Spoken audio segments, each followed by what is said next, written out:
dispositions du ministère public. Vous êtes le dernier à prendre la parole et vous en avez. Est-ce que vous avez à ajouter par rapport à ce que les avocats ont dit ou à retrancher? Merci beaucoup, Monsieur le Président. S'il vous plaît, s'il vous plaît, s'il vous plaît, s'il vous plaît. Gardons la même sérénité depuis le début. Ne perturbons pas l'audience par cette présence massive des avocats qui sont derrière vous. Je ne sais pas si c'est seulement pour paraître ou bien c'est pour le dernier mot. D'ailleurs, il pouvait même être seul. Non, le dernier mot. Pour le dernier mot. On assiste. Mais pour le dernier mot. Oui, c'est très important. Bien. Même quand vous êtes assis, vous l'assistez. D'accord. Bien, vous avez la parole. La parole, vous actez que la parole est donnée en dernier lieu au prévenu. Merci beaucoup, Monsieur le Premier Président. Merci également aux distingués et honorables juges. Merci au procureur général près la Cour de cassation pour cette opportunité. Opportunité qui va s'inscrire désormais dans mon histoire politique. De prime abord, étant croyant de naissance, je voudrais commencer par Psaume 34, 19, qui dit ceci: le malheur atteint souvent les justes, et Dieu l'en délivre toujours. Le Dieu que je sers depuis mon enfance, avec sincérité, celui pour qui j'ai refusé de me compromettre au ministère de la Justice, en servant les pauvres, les orphelins, les veuves. Il est juste et vivant. Il ne m'a jamais abandonné, quelles que soient les épreuves. Je crois en lui et je sais qu'il me viendra au secours, même en dernière minute. C'est pourquoi, Monsieur le Premier Président, je veux également dire que l'histoire me rétablira et Dieu de mes ancêtres me rétablira et me justifiera, je veux dire. J'ai dû démissionner de mes fonctions de ministre d'État, ministre de la Justice et garde de soi, après avoir rendu des loyaux services à la République, pris autant de risques pour ce pays, face à une guerre d'agression qui était pendante, où tout le monde a lâché. J'ai tenu bon et prêt à donner de ma vie pour cette République. Mais aujourd'hui, cette justice que j'ai servie avec tant d'amour m'a tout arraché, mon honneur, ma crédibilité, ma dignité, mon directeur de cabinet.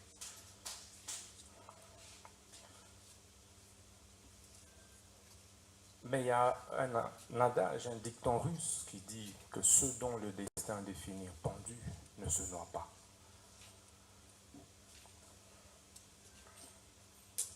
Monsieur le Président, ce procès de ma vie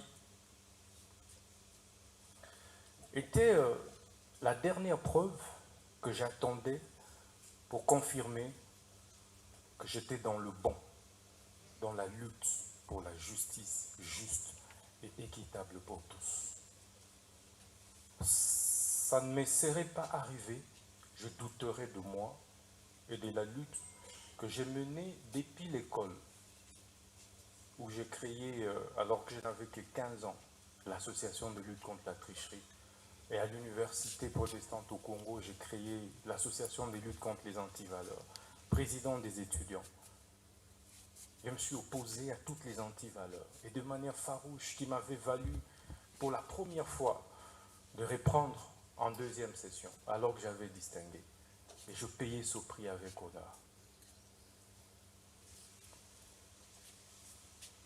au ministère de la Justice, je subis la même injustice. Alors que je voulais faire mon travail correctement, redresser les choses, pour le bien de tous, le bien du pays et des générations futures. C'est pourquoi ce procès est historique. Historique, Monsieur le Premier Président, parce que il me rappelle autant d'autres procès historiques, notamment celui de Patrice Emery Lumumba, dont je suis la réincarnation. En 1956, pratiquement au même âge, il avait été condamné à 1 an d'emprisonnement pour détournement des deniers publics. Mais quelques années plus tard, il sera notre héros national. Ça me fait également penser au procès de Fidel Castro, un de mes idoles, vers les années 51, où il prononça les discours les plus historiques, l'histoire m'acquittera. Quelques années plus tard, il prit le pouvoir et il reste aujourd'hui les héros de Cuba.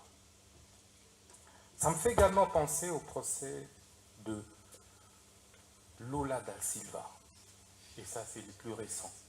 Ancien président brésilien, mais jugé, condamné pour corruption. Et ça, c'est en 2017. Au sortir de la prison, il a été président de la République jusqu'à aujourd'hui. Ce procès me fait penser au procès d'Étienne Tshisekedi Lumumba et de ses compagnons de lutte vers les années 80, parce qu'il luttait pour le changement. Il a été condamné, mais aujourd'hui, il reste une référence, un modèle, et son fils est président de la République démocratique du Congo. Ce procès, enfin, me fait penser au procès de Mandela. Mandela, vers les années 59, mais exactement 62. En 62, il a été condamné injustement. Et il a fait 27 ans en prison. Mais il sort de là, président de la République d'Afrique du Sud. Et, Monsieur le Président, vous verrez que c'est pratiquement aux mêmes âges, c'était pratiquement à mon âge, que tous ces grands leaders ont connu des procès injustes. Et c'est ça qui construit ma conviction et qui m'a construit ce mental d'acier de faire face à cette épreuve que je ne conseillerais et souhaiterais à personne dans la vie, même pas au ministère public, parce que ça m'a déchiré, parce que ça m'a détruit intérieurement. J'ai été trahi. Mais un jour, je parlerai. Je suis un homme d'État, je me tais. Le ministère public sait que je suis incapable. Je suis très content parce qu'il est épinglé sa nièce qui a fini 1 année après moi à l'université. Je suis un homme, certes avec beaucoup de défauts, parce que je ne suis pas Dieu. Mais j'essaye d'être correct, sincère et honnête. Pour preuve, je ne me suis pas contredit lors de différentes auditions, que ce soit au niveau du parquet, que ce soit ici. Parce que je pense que quand on est gouvernant, on doit assumer ses actes. Et je voulais assumer tout ce que j'ai fait. Même si mes collaborateurs ont posé un acte, je suis responsable, j'assume tout en tant que responsable. Ce procès, Monsieur le Président, c'est donc, me fait penser à un syllogisme simple. Le premier, l'on demande, l'on instruit le ministre d'État, ministre de la Justice et garde des Sceaux à construire une prison. Le ministre d'État, ministre de la Justice, s'active à construire cette prison. Et on conclut par la suite en disant que le ministre de la Justice a détourné les fonds destinés à la construction de la prison, alors que ces fonds sont logés en banque. Toutes les autorités ont été informées. Deuxième syllogisme qui résume ce procès, c'est le ministère public accuse le ministre de la Justice pour détournement des 19 millions qui se trouvent en banque. Or, ces 19 millions n'ont jamais été décaissés, touchés, je veux dire. Le ministre de la Justice n'a touché à aucun dollar de ce fonds. Mais dans la conclusion, le ministère public dit que le ministre de la Justice a détourné 19 millions.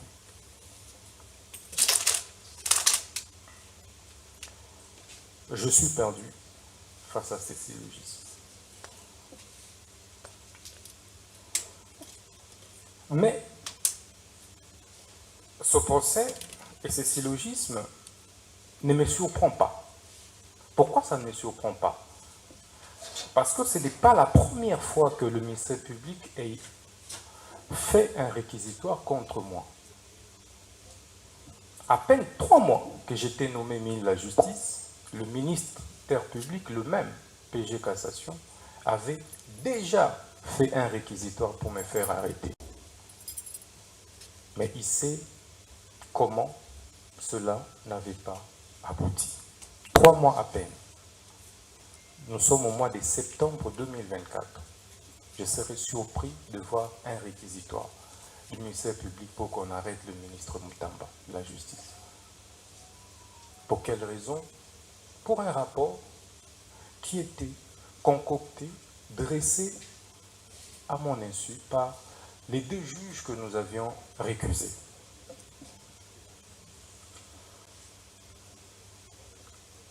Monsieur le Président, vous comprendrez que ça ne me surprend pas. Parce qu'il y a eu des divergences de fond sur les réformes que nous devrions ensemble engager. Et on ne s'est pas mis d'affaire. Avec ma petite expérience de la vie politique, on n'est jamais assez fort éternellement pour l'être toujours. Le temps a un pouvoir réparateur.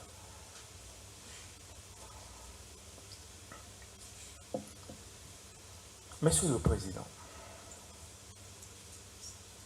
j'ai l'avantage d'être jugé par les hauts magistrats, les juges que je connais, que je côtoyais comme ministre de la Justice. Je connais pratiquement votre moralité. Mais c'est pourquoi, lorsqu'on a recomposé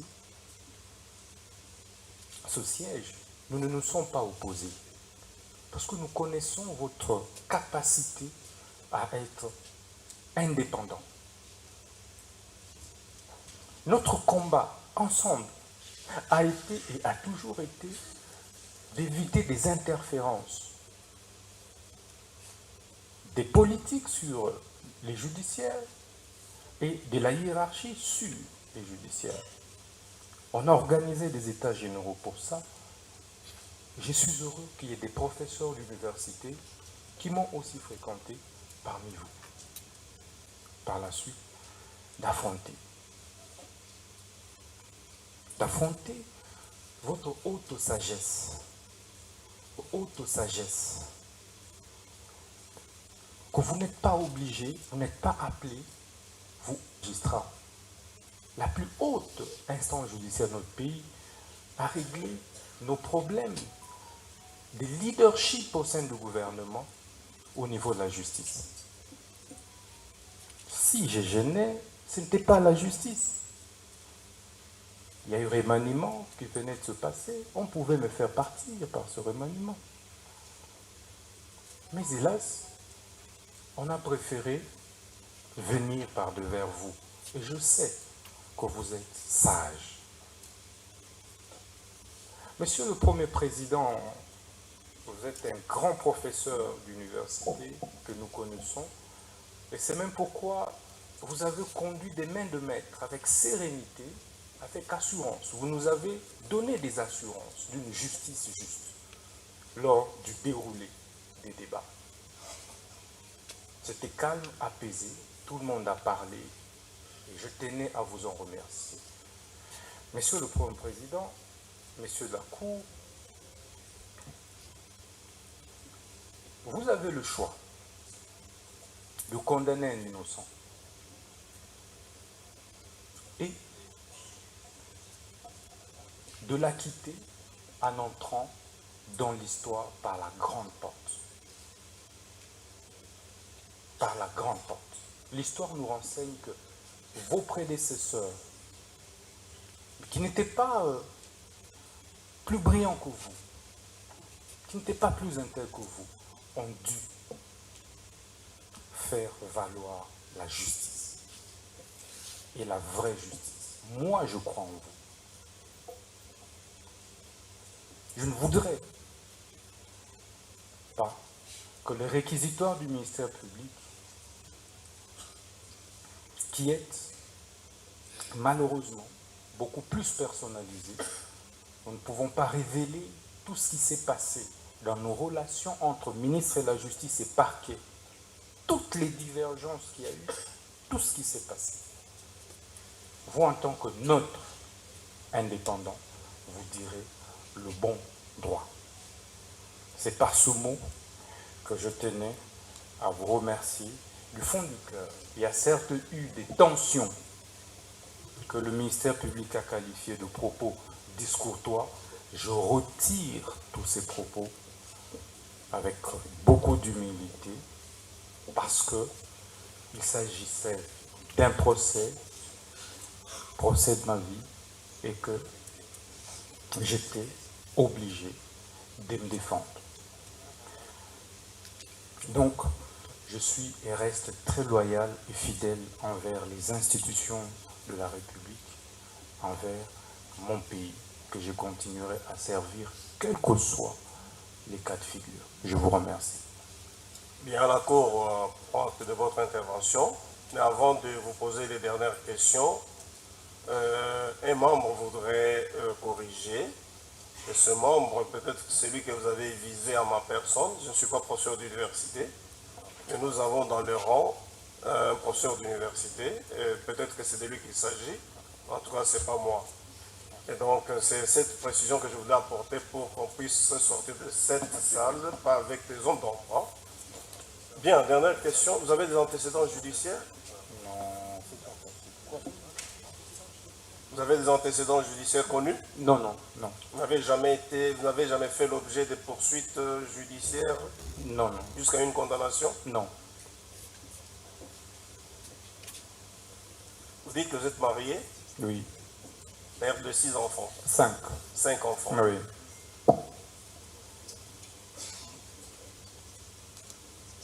À part les fonctions de ministre d'État, le ministre de la Justice pour ce pays, vous avez fait encore quoi?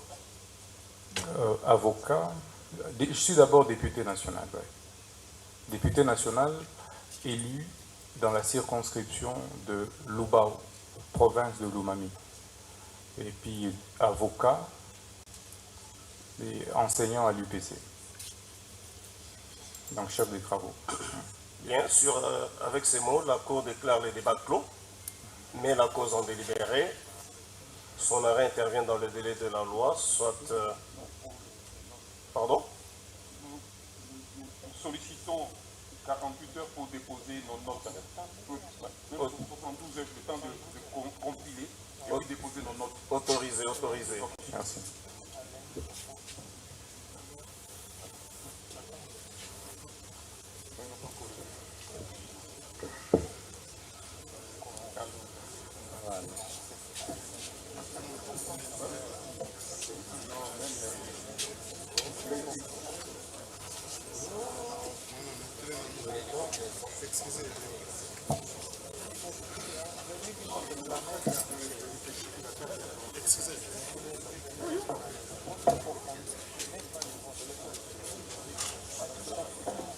Monsieur le bâtonnier, vous parlez de 72 heures, ça risque de tomber le dimanche. Non, lundi. On dépose lundi. Vous comprenez que cette fois-là,